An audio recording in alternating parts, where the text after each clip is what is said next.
শাক কাটতেছি, এই যে পালং শাক কাটবো, আর কাটবো হলো গিয়ে ফুলকপি। এই যে ফুলকপি নিছি, তো ফুলকপি ভাজি করব আর পালং শাক রান্না করব মাছ দিয়ে। তো আমার এমন হয় যে যখন আমার বাসায় শাক থাকে না, তখন মানে কি বলবো, কোথাওই মানে শাক নেই হাঁকার। আর যখন আমার বাসায় শাক থাকে, তখন শাকওয়ালা একেবারে বাসার নিচে এসে হাজির। মানে এরকম হয়, মানে এরকম ঘটনা অনেকের সাথেই হয়। তো যাই হোক, আজকে আমার লাউ শাক সিদ্ধ করা আছে, তারপরেও আমি পালং শাকের যেহেতু সিজনটা চলে যাচ্ছে, তো পালং শাকটা চিন্তা করলাম যে না, খেতে হবে বেশি করে। পালং শাকটা খুবই উপকারী।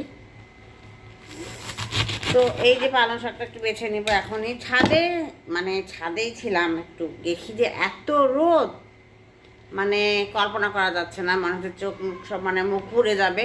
সেই জন্য আমি ভাবলাম যে না, ছাদে যাব না, এখানে একটু কাটাকাটি করি। এই যে দেখেন পালং শাকটা কত ফ্রেশ না, কদিন পর এটা পাওয়া যাবে না, কি আর করা যাবে বলেন, কিছু তো আর করার নাই, তাই না? তো রাখি, আসসালামু আলাইকুম।